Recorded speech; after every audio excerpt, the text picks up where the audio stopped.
This is Powered Paragliding News and Reviews. In Panama City, I'm Jeff Goin, and I am with Andy McAvin. He is the importer of the MacPara line of paragliders. So, Andy, welcome. And can you tell us a little bit about your background? Well, I've been in the sport for 14 years, and I've been training for somewhere between 11 and 12 years out of the Houston area, between Houston and Galveston, TexasFlySports.com or ufly2.com. And I started importing MacParas about 11 years ago. And So how did you get into powered paragliding? I saw an ad in Rob Report, Paramotor Inc. And I sent away for the video because I couldn't afford $10,000 for the equipment. And I watched the video and I started crying. I said, this is what I've dreamed of all my life. Had you done any flying before? No, I mean, you know, on commercial airlines, but not private pilot or anything like that. Yeah, that was it. And so you started flying, what unit did you fly? What wing, and you remember? Yep, that was the Paramonster from Paramotor Inc. It wasn't called the Paramonster, actually, but... I was going to ask you, did it have another name? Yeah, it was Paramotor, and the FX2 or something like that, and it had a Zenoa motor, and fully gassed up, it was over 100 pounds. And the first wing was the Ritmo, which was a dinosaur of paramotor wings. But the inflation characteristics? It inflated like a dinosaur, and it flew like a power mattress. Yeah, I know. I've actually flown the wing. It was interesting. But okay, and then? Then I had a partner who put up most of the money. And she didn't last very long. She wasn't a very skilled pilot, unfortunately, and it was dangerous to her health. So she got out, and then I started working it. And then I went from there. I went to Adventure. That didn't last long. And then I went into Sky Cruiser, Walker Jet, and since then, I mean, I'm selling everything now, basically. Okay, so let's talk about the wings. You got into the MacPara, and when did that start, and how did that go? Yeah, that was about 11 years ago.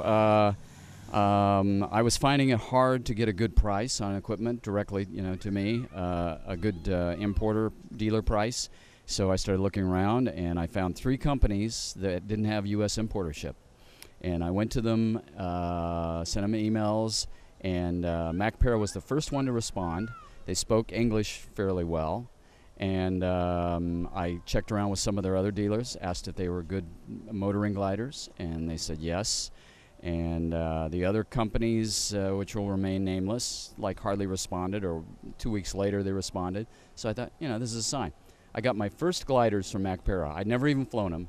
I had students out training, kiting, and I pulled one up, and it like jumped off the ground, and I went, wow. Something wrong with that, you know? It's like, I hope I didn't make a bad decision. And then all of a sudden, you know, it's like, wow, this is easy. And I brought some out to Ocotillo Wells to the fly-in, and you know, Bruce Brown was there, a couple other people. They tried them, and one thing led to another, and now I've sold probably somewhere around 2,000 gliders in the last 11 years.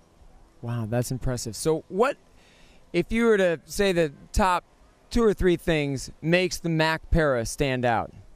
Well, number one, they have come a long ways since then. Now I consider them a top-tier company with quality. I have not ever imported a glider from them that had a quality issue, not one, ever.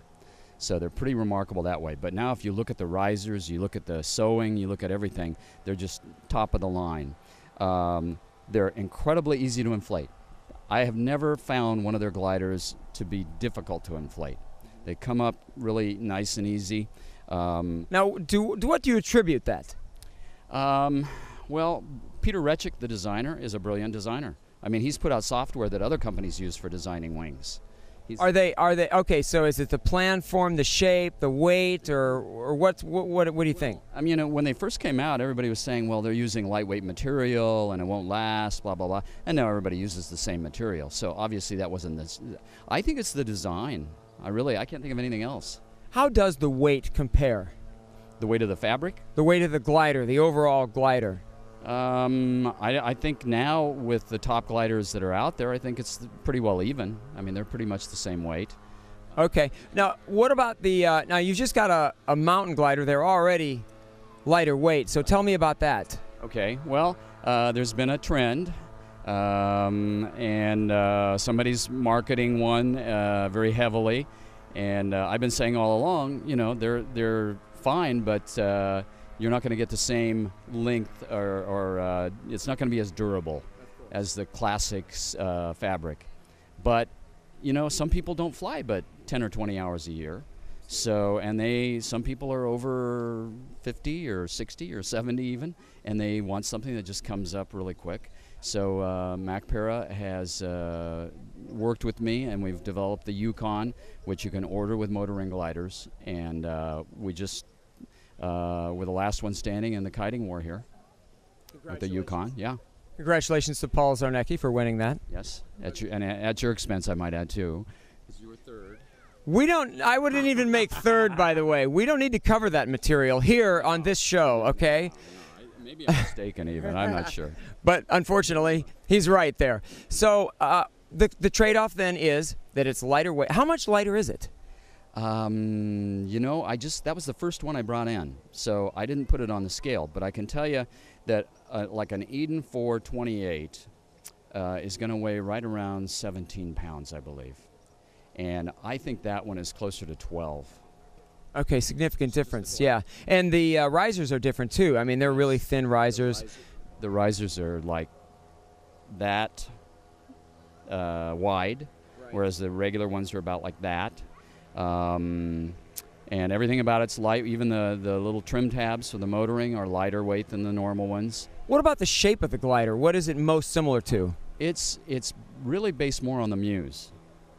And the Muse, by the way, has just been totally redone. Totally. It's not like they put new paint on it, you know.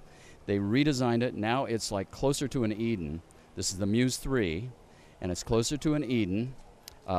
It's still rated with like ENA, which is similar to DHV1 in the old days. And it's faster. It turns really incredible. It's got better glide ratio. So is it certified, this Yukon? Yes, it is. And I'm trying to think. I think it's an ENB certificate. Which is like a 1-2? Yeah, it's more like a 1-2. Okay, sounds good. Well, I can't wait to try it. We'll do that on a show. So we've also got the Kronos, which is a brand new paramotor ring glider, and it's for more intermediate to advanced pilots. I had a guy yesterday that bought the first one I had here. He didn't even fly it. He watched me take off. He watched me go out there like about a mile out and cut the motor and glide in and overshoot. I mean, the glide ratio is incredible. The top lines are unsheathed, so it's got some speed because of that consequently. And he took it, after I landed, he took it and kited it with one hand and stood there, and it just floated, and he said, I'll buy it. Okay, good deal. How's the show been for you overall? Just from a business perspective, how has it been? Well, it's exciting. I mean, there's just so much great equipment out now. It's, you know, everybody's making good products pretty much these days. So that's exciting. We're all learning to get together and work together more efficiently and friendlier. So that's nice. Great attendance. The weather was good. So I'm very happy. Okay. Thank you. Thank you very much. Andy McAvin from MacPara. And that's a wrap from Beach Blast. For Powered Paragliding News and Reviews, I'm Jeff Goin. I'm going in the pool now.